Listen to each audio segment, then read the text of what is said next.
الحمدللہ رب العالمین والصلاة والسلام علی رسولہ الکریم، اما بعد فاعوذ باللہ من الشیطان الرجیم، بسم اللہ الرحمن الرحیم۔ انا ارسلنا نوحا الی قومہ ان انذر قومک من قبل ان یأتیہم عذاب علیم۔ صدق اللہ العظیم۔ رب اشرح لی صدری ویسر لی امری واحلل عقدۃ من لسانی یفقہوا قولی۔ اللہ تبارک تعالیٰ کے بابرکت نام سے آج ہم قرآن حکیم کی 71ویں سورت نمبر 71 سورہ نوح کے متعلق آغاز کر رہے ہیں۔ سورہ نوح اور پھر اس سے اگلی سورت سورہ جن، یہ دونوں آپس میں جوڑا ہیں اس اعتبار سے کہ سورہ نوح میں قوم نوح کی سرگزشت کے آئینے میں قرآن کے انذار اور اس کے نتائج کی جو تصویر دکھائی گئی ہے، تو سورہ جن میں اسی کے اسبات میں جنوں کی شہادت پیش کی گئی ہے، اور قریش کو اس کے بارے میں اپنے رویے پر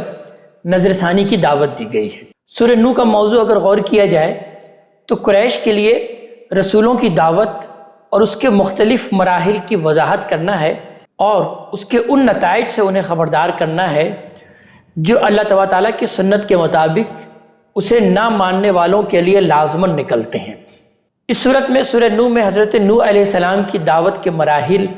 ان کے طویل صبر اور انتظار، اور بالآخر ان کی قوم کے عذاب میں مبتلا ہونے کی پوری روداد اللہ تبارک تعالیٰ نے اختصار لیکن انتہائی جامعیت کے ساتھ اس میں بیان فرمائی ہے۔ اور اس کا مقصد اس سے نبی کریم صلی اللہ علیہ وسلم اور آپ کی قوم کے سامنے ایک ایسا آئینہ رکھ دینا ہے کہ جس میں آپ بھی دیکھ لیں کہ اللہ کے رسول کو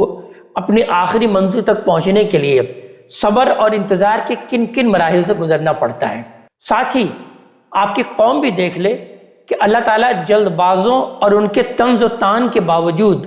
ان کو ڈھیل اگرچہ ایک طویل مدت تک دیتا ہے، لیکن بالآخر پکڑتا ہے، اور جب پکڑتا ہے تو اس طرح پکڑتا ہے کہ کوئی ان کو چھڑانے والا نہیں ہوتا۔ آئیے مطالعے کا آغاز کرتے ہیں۔ ارشاد ہوتا ہے بسم اللہ الرحمن الرحیم،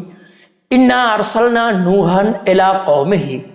ہم نے نوح کو اس کی قوم کی طرف رسول بنا کر بھیجا،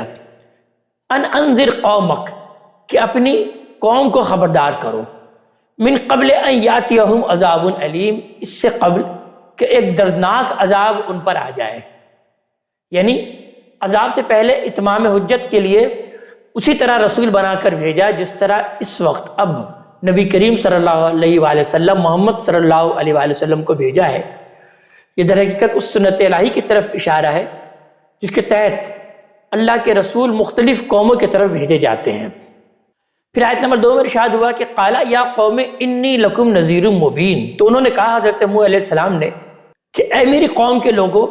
میں تمہارے لیے ایک صاف نذیر، صاف خبردار کر دینے والا ہوں، اور میں تمہیں دعوت دیتا ہوں کہ ان اعبدوا اللہ واتقوہ، کہ اللہ تبارک تعالیٰ ہی کی بندگی کرو اور اس کے حدود کے پابند رہو۔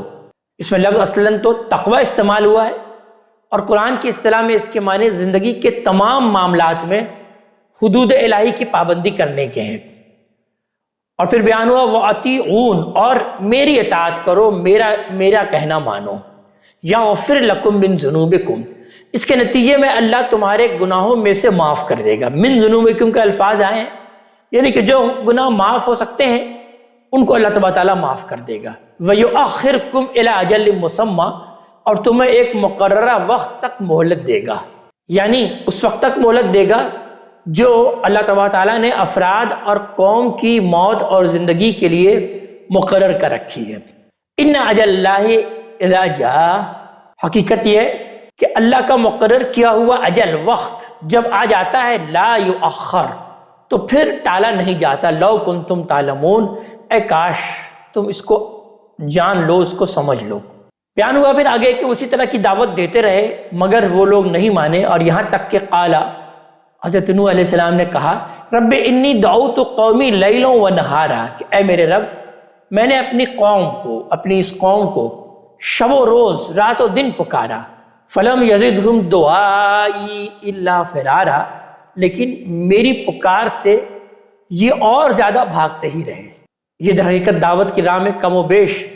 900 سال کی جدوجہد کے بعد اس مرحلے کا بیان ہے کہ جب حضرت نوح علیہ السلام نے اپنے رب سے استغاثہ کیا کہ ان کی یہ جدوجہد بالکل بے اثر ثابت ہو رہی ہے، اور پھر بیان ہوا کہ وَإِنِّي كُلَّمَا دَعُوتُهُمْ، میں نے جب بھی انہیں بلایا لِتَغْفِرَ لَهُمْ، اس لیے کہ تو انہیں معاف فرما دے، یعنی وہ پلٹیں، رجوع کرے اور اللہ تبارک تعالیٰ انہیں معاف کرے، جَعَلُوا أَصَابِعَهُمْ فِي آذَانِهِمْ، تو انہوں نے اپنی انگلیاں اپنے کانوں میں ٹھوس لی، وَاسْتَغْشَوْا ثِيَابَهُمْ، اور اپنی چادریں لپیٹ لی۔ یہ لیڈروں کے اصل میں غرور اور تکبر کی ایک تصویر ہے کہ انہوں نے جو ہی یہ بات سنی نہایت بیزاری کے ساتھ اپنی چادر لپیٹی اور پھر چل دیے۔ وَأَصَرُّوا وَاسْتَكْبَرُوا اسْتِكْبَارًا، اور اپنے ضد پر اڑ گئے اور بڑا غرور دکھایا۔ ثُمَّ إِنِّي دَعَوْتُهُمْ جِهَارًا، پھر میں نے ان کو کھلم کھلا بھی دعوت دی۔ ثُمَّ إِنِّي أَعْلَنْتُ لَهُمْ وَأَسْرَرْتُ لَهُمْ إِسْرَارًا، پھر ارل اعلان بھی بلایا اور چپکے چپکے بھی خوب سمجھایا۔ فَقُلْتُ اسْتَغْفِرُوا رَبَّكُمْ، اس طرح کہ میں نے کہا کہ اپنے رب سے معافی مانگ لو، إِنَّهُ كَانَ غَفَّارًا، بے شک وہ بڑا معاف کر دینے والا ہے۔ مطلب یہ ہے کہ اس کی مغفرت حاصل کرنے کے لیے اتنا ہی کافی ہے کہ تم صدق دل سے اس کی طرف رجوع کرو، اس سے بڑا کوئی معاف کرنے والا نہیں ہے کہ جس کی سفارش لے کر اس کے حضور میں جانے کی ضرورت ہو۔ یرسل السماء علیکم مدرارا، اس کے نتیجے میں وہ تم پر چھاجوں بارش برسائے گا، چھاجوں میں برسائے گا۔ وَيُمْدِدْكُمْ بِأَمْوَالٍ وَبَنِينَ، اور اموال سے اور بیٹوں سے تم کو برکت دے گا۔ وَيَجْعَلْ لَكُمْ جَنَّاتٍ، اور تمہارے لیے باغ اگائے گا۔ وَيَجْعَلْ لَكُمْ أَنْهَارًا، اور تمہارے لیے نہریں بہا دے گا۔ یہ بھی در حقیقت اس سنت الہی کا بیان ہے جو رسولوں کی دعوت قبول کرنے والوں کے لیے لازماً ظاہر ہوتی ہے۔ مالکم، تمہیں کیا ہو گیا ہے؟ لا ترجون للہ وقارا، تم اللہ کے لیے کسی وقار کی توقع نہیں رکھتے، یعنی اس بات کی توقع نہیں رکھتے کہ تمہاری بدمستیوں کے باوجود اس کا جلال کبھی ظہور میں آئے گا اور اس کی دنیا میں جو فساد تم برپا کر رہے ہو اس پر وہ تمہارا محاسبہ کرے گا۔ مطلب یہ ہے کہ اگر تم نے ایسا سمجھ رکھا ہے تو اس کے معنی یہ ہے کہ تمہاری نگاہوں میں اس کی عظمت اور جلالت کا کوئی تصور نہیں ہے، تم اس کو نعوذ باللہ بالکل بے حس، بے حمیت اور بے بس خیال کر کے بیٹھے ہو کہ اس دنیا میں جو دھاندلی چاہو مچاتے پھرو، لیکن اس کی غیرت اور حمیت کبھی جوش میں نہیں آئے گی، یعنی تم اس کو اس طرح سے سمجھتے ہو۔ آگے بیان ہوا وَقَدْ خَلَقَكُمْ أَطْوَارًا، در حال کہ اس نے تخلیق کے کئی مراحل سے گزار کر تمہیں بنایا ہے۔ مطلب یہ ہے کہ جب اس نے تمہاری خلقت میں اپنی قدرت اور حکمت کی یہ شانیں دکھائی ہیں تو اس کے لیے کیا مشکل ہے کہ مرنے کے بعد تمہیں دوبارہ اثر نو اٹھ کھڑا کرے۔ اب اس کے بعد یہاں سے آگے کی آیت میں حضرت نوح علیہ السلام کی تقریر کا حصہ تو ختم ہوا، وہ بیان نہیں ہو رہا، بلکہ ان کی تقریر کی تکمیل کے لیے اب یہاں پر اللہ تبارک تعالیٰ کا بیان ہے۔ ارشاد ہوتا ہے آیت نمبر 15 میں کہ الم تروا کیف خلق اللہ سبع سماوات طباقا، کیا دیکھتے نہیں ہو کہ اللہ نے کس طرح 7 آسمان تہ بر تہ بنائے ہیں۔ وجعل القمر فیہن نورا وجعل الشمس سراجا، اور ان میں چاند کو روشنی اور سورج کو چراغ بنایا۔ واللہ انبتکم من الارض نباتا، اور دیکھتے نہیں ہو کہ اللہ ہی نے خاص اہتمام کے ساتھ تمہیں زمین سے اگایا ہے۔ یہ ایک حقیقت کا بیان ہے، اس لیے کہ ماں کے پیٹ سے انسانوں کے پیدائش کا سلسلہ شروع کرنے سے پہلے اللہ تعالیٰ نے انہیں براہ راست زمین کے پیٹ ہی سے پیدا کیا ہے، یعنی اللہ نے سبزے کی طرح تمہیں زمین سے اگایا ہے، لہٰذا مرے ہوئے سبزے کو جس طرح وہ اثر نو زندہ کر دیتا ہے اسی طرح جب چاہے گا تمہیں بھی زمین سے دوبارہ نکال کھڑا کرے گا۔ ثم یعیدکم فیہا، پھر وہ اسی میں تمہیں لوٹاتا ہے، ویخرجکم اخراجا، اور اسی سے یکایک نہایت آسانی کے ساتھ تم کو نکال کھڑا کرے گا۔ واللہ جعل لکم الارض بساطا، اور دیکھتے نہیں ہو کہ اللہ ہی نے زمین کو تمہارے لیے ایک بچھونے کی طرح بچھا دیا ہے۔ لتسلکوا منہا سبلا فجاجا، کہ تم پہاڑوں کے درمیان اس کے کھلے راستوں میں چلتے رہو۔ اب اللہ تبارک تعالیٰ کی طرف سے یہاں پر بات ختم ہو گئی اور کلام پھر نوح علیہ السلام کی دعا سے مربوط ہو گیا۔ اللہ تعالیٰ کی عظیم قدرت اور بے پناہ حکمت اور اللہ تبارک تعالیٰ کی عالمگیر ربوبیت کی جن نشانیوں کی طرف ان آیتوں میں ابھی ہم نے دیکھا کہ توجہ دلائی گئی ہے، وہ صاف بتاتی ہیں کہ جو اللہ اپنی تخلیق کے یہ معجزے دکھانے پر قادر ہو گیا ہے، اس کے لیے انسانوں کو دوبارہ پیدا کر دینا بھلا کیا مشکل ہو سکتا ہے؟ تو ارشاد ہوا کہ قال نوح رب انہم عصونی، تو نوح علیہ السلام نے کہا کہ اے میرے رب، انہوں نے میری بات نہیں مانی، واتبعوا، اور اپنے انہی رہنماؤں کے پیچھے چلے، من لم یزدہ مالہ وولدہ الا خسارا، جن کے مال اور اولاد نے ان کے خسارے میں اضافہ ہی کیا، ومکروا مکرا کبارا، اور جنہوں نے بڑی بڑی چالیں چلیں، وقالوا لا تذرن آلہتکم، اور کہا کہ اپنے ان معبودوں کو، ان معبودان باطلوں کو ہرگز نہ چھوڑو، ولا تذرن ودا ولا سواع، اور ود اور سوا کو نہ چھوڑو، ولا یغوث ویعوق ونسرا، اور یعوق اور نصر کو۔ یہ در حقیقت نوح علیہ السلام کی قوم کے بڑے بڑے بتوں کے نام ہیں، جنہیں بعد میں ہم جانتے ہیں کہ اہل عرب نے بھی پوجنا شروع کر دیا تھا۔ ان بتوں کے ناموں سے صاف معلوم ہوتا ہے کہ یہ عربی نام بھی ہے، اور قوم نوح کا مسکن شمالی حجاز تھا، اس وجہ سے اس کی زبان کا عربی ہونا کوئی بعید از قیاس بھی نہیں ہے۔ طوفان نے قوم نوح کے ایک ایک نقش کو مٹا دیا تھا، لیکن ان بتوں کی خدائی پھر بھی باقی رہی۔ تاریخ سے معلوم ہوتا ہے کہ بعد میں مختلف قبائل عرب میں ان بتوں کی پوجا پھر رائج ہو گئی، لہذا ود قبیلہ قضاء کی شاخ بنی کلب کا بت تھا، اور سوا کی پرستش قبیلہ حزیل کرتا تھا، یغوث قبیلہ طے کی بعض شاخوں کا بت تھا، اور یعوق قبیلہ ہمدان کی ایک شاخ کا دیوتا تھا، نصر قبیلہ حمیر کی ایک شاخ میں پوجا جاتا تھا۔ تو یہاں ان بتوں کا ذکر جس ترتیب سے آیا ہے، اس سے گمان ہوتا ہے کہ قوم نوح میں ان کی مراتب کی ترتیب بھی یہی تھی، یعنی ود اور سوا کا مرتبہ سب سے اونچا تھا، اور یغوث، یعوق اور نصر مرتبے میں ان سے نیچے تھے۔ تو آگے ارشاد ہوا آیت نمبر 24 میں کہ وَقَدْ أَضَلُّوا كَثِيرًا، اور اس طرح انہوں نے، یعنی ان بتوں نے بہتوں کو گمراہ کر ڈالا۔ وَلَا تَزِدِ الظَّالِمِينَ إِلَّا ضَلَالًا، اور اب تو بھی اے میرے رب ان ظالموں کی گمراہی میں اضافہ کر، یعنی اب یہ اس قابل نہیں ہے کہ ان کو ہدایت دی جا سکے۔ مما خطیئاتہم اغرقوا، اپنے انہی گناہوں کی پاداش میں وہ غرق کیے گئے، فادخلوا نارا، پھر آگ میں ڈال دیے گئے، فلم یجدوا لہم من دون اللہ انصارا، پھر اللہ کے مقابلے میں انہوں نے اپنے لیے کوئی مددگار نہیں پائے۔ وقال نوح رب لا تذر علی الارض من الکافرین دیارا، اور نوح نے کہا علیہ السلام کہ اے میرے رب ان منکروں میں سے تو اب کسی کو زمین پر نہ چھوڑ، اس لیے کہ انکا ان تذرہم یضلوا عبادک، کہ تو نے انہیں چھوڑ دیا تو یہ تیرے بندوں کو گمراہی کریں گے۔ ولا یلد الا فاجرا کفارا، اور جنیں گے تو تیرے نافرمان فاجر اور کافر اور منکر ہی جنیں گے۔ رب اغفر لی، اور اے میرے رب تو مجھے معاف فرما دے، ولی والدی، اور میرے والدین کو معاف فرما دے، ولی من دخل بیتی مومنا، اور ان سب کو معاف فرما دے جو میرے گھر میں مومن ہو کر داخل ہو جائیں۔ اس سے معلوم ہوتا ہے کہ اپنی قوم سے برات کے اس مرحلے میں نوح علیہ السلام نے یہ اعلان بھی فرما دیا تھا کہ جو عذاب سے بچنا چاہتے ہوں وہ اس کے ظہور سے پہلے ان کے گھر میں پناہ گیر ہو جائیں۔ وللمؤمنین والمؤمنات، سب مسلمان مردوں اور عورتوں کو بھی معاف فرما دے۔ ولا تزد الظالمین الا تبارا، اور ان ظالموں کے لیے اب ان کی بربادی کے سوا کسی چیز میں تو اضافہ نہ کر۔ اس آیت پر یہ سورہ نوح اختتام کو پہنچتی ہے۔ اب آئیے اگلی سورت سورہ جن کے متعلق آغاز کرتے ہیں۔ یہ سورت سورہ نوح کی جوڑا سورت ہے، جیسے کہ ابھی ہم نے عرض کیا، اور قوم نوح کے لیڈروں نے جس ضد اور مقاربت کا مظاہرہ کیا تھا، پیغمبر کی دعوت سے جس طرح انہوں نے اپنے کان بند کر لیے، اور پھر اس کا جو انجام ان کے سامنے آیا، اس کی نہایت ہی مؤثر اور عبرت انگیز تصویر قریش کے لیڈروں کے سامنے سورہ نوح میں رکھ دی گئی۔ اب اس سورہ میں ان کو یہ دکھایا جا رہا ہے سورہ جن میں کہ جس قرآن سے وہ اس درجے بیزار ہیں کہ اس کو سن کر اپنے کانوں میں انگلیاں ٹھوس لیتے ہیں، منہ نوچ لینے کے لیے جھپٹتے ہیں،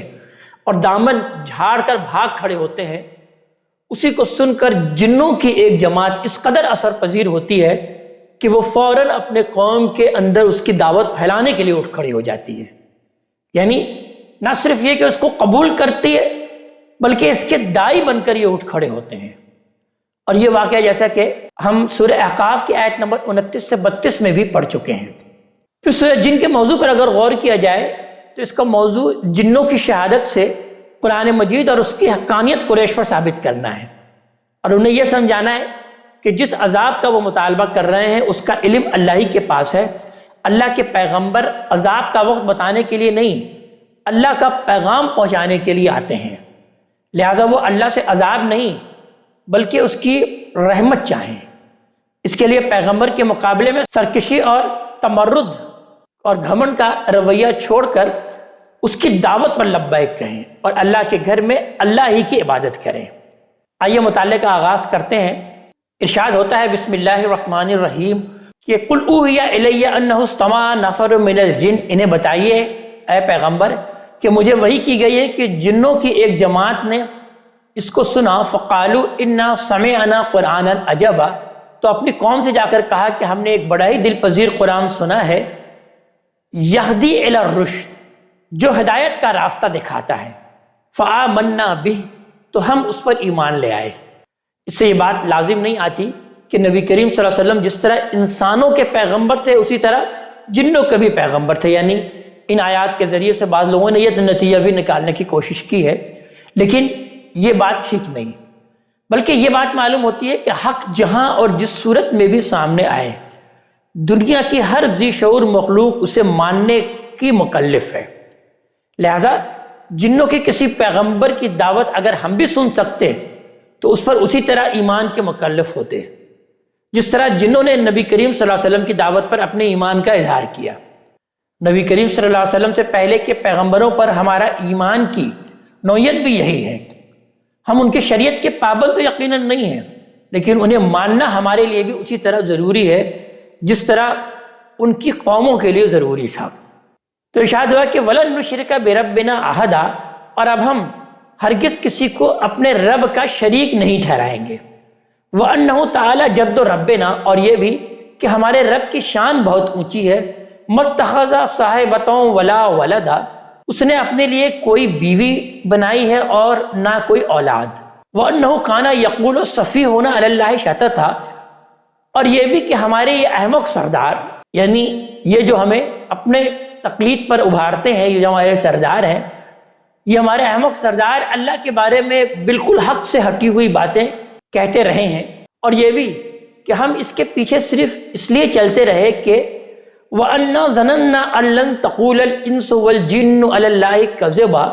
کہ ہم نے سمجھا تھا کہ کیا جن اور کیا انس، کیا انسان اللہ پر ہرگز کوئی جھوٹ نہیں باندھیں گے، اور یہ بھی کہ انسان کچھ پہلے ہی سرکش تھے۔ پھر وَأَنَّهُ كَانَ رِجَالٌ مِّنَ الْإِنسِ يَعُوذُونَ بِرِجَالٍ مِّنَ الْجِنِّ، اور انسانوں میں سے کچھ احمق ہمارے ان جنوں میں سے کچھ شریروں کی دہائی دیتے رہے، فَزَادُوهُمْ رَهَقًا، تو انہوں نے ان کی سرکشی بڑھا دی۔ عرب کے مشرکین میں جنات سے متعلق یہ وہم تھا کہ وہ غیب کی خبریں معلوم کرنے کا در حقیقت یہ ذریعہ ہیں، لہذا اسی چیز نے ان کے ہاں کہانت کا ایک پورا نظام کھڑا کر دیا جس کی بنیاد تمام تر جھوٹ اور فریب پر تھی۔ کاہن اپنے جال میں پھنسے ہوئے بیوقوفوں میں سے جس کو ڈرا دیتے کہ فلاں خطرناک جن تم پر بہت برہم ہے، اگر تم نے اس کے لیے فلاں چیز کی قربانی یا اتنی نظر نہ دی تو وہ آفت میں مبتلا کر دے گا تم کو، تو وہ لازماً پھر اس کی حکم کی تعمیر کرتا، یہاں تک کہ انہی کہانوں کے حکم سے بعض بیوقوف لوگ جنوں کو راضی کرنے کے لیے اپنی اولاد تک کو قربان کر دیتے، جیسا کہ سورہ الانعام میں اس کا ذکر ہے۔ اسی نوع کا ایک دوسرا وہم یہ پایا جاتا تھا کہ ہر وادی اور ہر پہاڑی جنوں کی کسی خاص گروہ کا مسکن ہوتی ہے، اگر اس وادی میں رات گزارنے کی نوبت آئے تو ضروری ہے کہ اس کے سردار جن کی پناہ حاصل کر لی جائے، ورنہ اندیشہ ہے کہ وہ کسی آفت میں مبتلا کر دیں گے۔ لہذا دور جاہلیت میں اہل عرب جب کسی وادی میں شب گزارتے تو اس وادی کے سردار جن کی دہائی دے کر اپنے گمان کے مطابق اس کی پناہ حاصل کر لیتے۔ تو ارشاد ہوا آگے آیت نمبر 7 میں کہ وَأَنَّهُمْ ظَنُّوا كَمَا ظَنَنْتُمْ، اور یہ بھی کہ تمہاری طرح انہوں نے بھی یہی سمجھا أَلَّن يَبْعَثَ اللَّهُ أَحَدًا، کہ اللہ مرنے کے بعد پھر کسی کو زندہ نہیں اٹھائے گا، اور یہ بھی کہ اس قرآن کو سننے سے پہلے ہم کچھ تلاش میں تھے، یعنی ابھی تک وہ جنات کی ہی گفتگو نقل ہو رہی ہے یہاں پر، انہی کی تقریر نقل ہو رہی ہے کہ انہوں نے کہا کہ وَأَنَّا لَمَسْنَا السَّمَاءَ، اور ہم نے آسمان کو ٹٹولا، فَوَجَدْنَاهَا مُلِئَتْ حَرَسًا شَدِيدًا، تو دیکھا کہ وہ سخت پہرے داروں سے پٹا پڑا ہے، وَشُهُبًا، اور اس میں شہابوں کی بارش بھی ہو رہی ہے، وَأَنَّا كُنَّا نَقْعُدُ مِنْهَا مَقَاعِدَ لِلسَّمْعِ، اور یہ بھی کہ ہم پہلے اس کے ٹھکانوں میں سننے کے لیے جا بیٹھا کرتے تھے۔ جنات یہ تقریر کر رہے ہیں اپنے لوگوں میں، فَمَن يَسْتَمِعِ الْآنَ، مگر ہم نے دیکھا کہ اب جو سننے کی کوشش کرتا ہے، یجد لہو شہابا رصدا، اپنے لیے گھات میں ایک شہاب، ایک انگارہ پاتا ہے۔ یہ قرآن کی حقانیت پر جنوں کی شہادت ہے، جو ملائے اعلیٰ میں اس کے نزول کے اہتمام دیکھ کر انہوں نے دی اور واضح کر دیا کہ قریش جس کتاب کو کاہنوں کا کلام قرار دے کر رد کرنے کی کوشش کر رہے ہیں، اس کا منبع کہاں ہے اور وہ کس ہستی کی طرف سے اور کس شان کے ساتھ نازل ہو رہی ہے۔ اور ابھی جنوں کی تقریر جاری ہے، وہ بیان کرتے ہیں کہ وَأَنَّا لَا نَدْرِي أَشَرٌ أُرِيدُ بِمَنْ فِي الْأَرْضِ، اور یہ بھی کہ اس وقت ہم نہیں جانتے تھے کہ زمین والوں کے حق میں کوئی برائی مقصود ہے، ام اراد بہم ربہم رشدا، یا ان کے رب نے ان کے لیے کسی خیر کا ارادہ کیا ہے۔ وَأَنَّا مِنَّا الصَّالِحُونَ، اور یہ بھی کہ ہم میں نیک بھی رہے ہیں، وَمِنَّا دُونَ ذَلِكَ، اور دوسرے بھی، کُنَّا طَرَائِقَ قِدَدًا، اور ہمارے راستے اس سے پہلے بھی الگ الگ ہی تھے، اور یہ بھی کہ ہم کبھی سرکش نہ تھے، تو لہذا وہ بیان کر رہے ہیں کہ وَأَنَّا ظَنَنَّا أَن لَّن نُعْجِزَ اللَّهَ فِي الْأَرْضِ، ہم سمجھتے تھے کہ اللہ کی گرفت سے نہ ہم زمین میں کہیں جا کر نکل سکتے ہیں، وَلَن نُعْجِزَهُ هَرَبًا، اور نہ آسمان میں کہیں بھاگ کر اس کو ہرا سکتے ہیں۔ اور پھر وہ بیان کر رہے ہیں کہ ہمارا یہ بھی خیال تھا کہ جس کی بنا پر وَأَنَّا لَمَّا سَمِعْنَا الْهُدَىٰ، کہ ہم نے جب ہدایت کی یہ بات سنی، آمَنَّا بِهِ، تو اس پر ایمان لے آئے۔ تو اب تمہیں بھی ہم دعوت دیتے ہیں کہ تم میں سے کہ فَمَن يُؤْمِن بِرَبِّهِ، کہ جو اپنے رب پر ایمان لے کر آئیں گے اور اپنے رب کو مانیں گے، فَلَا يَخَافُ بَخْسًا وَلَا رَهَقًا، تو انہیں کسی نقصان اور کسی زیادتی کا اندیشہ نہ ہوگا۔ وَأَنَّا مِنَّا الْمُسْلِمُونَ، اور یہ بھی کہ اس کے بعد اب ہمارے اندر وہ بھی ہوں گے جو حق کے سامنے سر جھکا دیں گے۔ وَمِنَّا الْقَاسِطُونَ، اور وہ بھی جو سرتابی پر اصرار کریں گے۔ فَمَنْ أَسْلَمَ فَأُولَٰئِكَ تَحَرَّوْا رَشَدًا، تو جنہوں نے سر جھکا دیا تو انہوں نے تو ہدایت پالی، راستہ پا لیا۔ وَأَمَّا الْقَاسِطُونَ، اور جو نافرمان ہو گئے، فَكَانُوا لِجَهَنَّمَ حَطَبًا، وہ پھر جہنم کا ایندھن ہو کر رہیں گے۔ جنوں کا تاثر بیان کرنے کے بعد اب آیت نمبر 16 سے روح سخن براہ راست قریش کی طرف ہو گیا، اور اب ان سے گفتگو اللہ تعالیٰ فرما رہے ہیں کہ اللہ تعالیٰ نے بیان فرمایا کہ اے پیغمبر اب آپ ان سے کہیے کہ مجھے جہاں یہ وحی آئی ہے کہ جنہوں نے ہمارا یہ کلام سنا، تو مجھے یہ بھی وحی آئی ہے کہ وَأَن لَّوِ اسْتَقَامُوا عَلَى الطَّرِيقَةِ، کہ تمہاری قوم کے لوگ اگر توحید کے سیدھی راہ پر قائم رہتے ہیں، لَأَسْقَيْنَاهُم مَاءً غَدَقًا،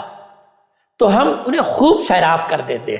لِنَفْتِنَهُمْ فِيهِ، اس لیے کہ اس میں انہیں آزمائیں۔ یہ در حقیقت ایک برسر موقع تنبیہ ہے کہ دنیا میں انسان پر جو عنایت بھی ہوتی ہے اس کے امتحان کے لیے ہوتی ہے، اس سے کسی کو اپنے بارے میں کسی زوم اور کسی غلط فہمی میں مبتلا نہیں ہونا چاہیے۔ پھر بیان ہو رہا ہے آگے کہ ہمارا فیصلہ ہے کہ ان میں سے وَمَن يُعْرِضْ عَن ذِکْرِ رَبِّهِ، اور جو اپنے رب کی یاد دہانی سے منہ موڑیں گے، يَسْلُكْهُ عَذَابًا صَعَدًا، انہیں وہ ایسے عذاب میں داخل کرے گا جو برابر چڑھتا جائے گا۔ اس میں در حقیقت اشارہ ہے اس حقیقت کی طرف کہ اللہ تعالیٰ اپنے رسول اور اپنی کتاب کی تکذیب کی پاداش میں جن کو پکڑتا ہے ان کی سزا وقتی اور ہنگامی نہیں ہوتی، بلکہ اس میں برابر ترقی ہی ہوتی رہتی ہے۔ اس دنیا میں جس عذاب سے وہ دوچار ہوتے ہیں اس سے بڑے عذاب سے ان کو آخرت میں سابقہ پیش آئے گا، اور پھر آگے ان کے عذاب کی شدت میں ترقی ہی ہوتی رہے گی، اس کے ختم یا اس میں بالتدریج کمی ہونے کا کوئی امکان نہیں ہے۔ اور پھر آگے ارشاد ہوا کہ وَأَنَّ الْمَسَاجِدَ لِلَّهِ، اور یہ بھی کہ مسجدیں اللہ تبارک تعالیٰ ہی کے لیے ہیں، فَلَا تَدْعُوا مَعَ اللَّهِ أَحَدًا، اس لیے ان میں اللہ کے ساتھ کسی اور کو نہ پکارو۔ وَأَنَّهُ لَمَّا قَامَ عَبْدُ اللَّهِ يَدْعُوهُ، اور یہ بھی کہ جب اللہ کا یہ بندہ یعنی نبی کریم صلی اللہ علیہ وسلم اس کے گھر میں اس کو پکارنے کے لیے کھڑے ہوتے ہیں، یہاں نبی کریم صلی اللہ علیہ وسلم کے لیے اللہ کا بندہ اللہ تبارک تعالیٰ نے ارشاد فرمایا، بندے کا لفظ استعمال کیا اس لیے کہ اس لفظ میں دیکھا جائے تو آپ کے لیے پیار بھی ہے اور ساتھ ساتھ اس حقیقت کا اظہار بھی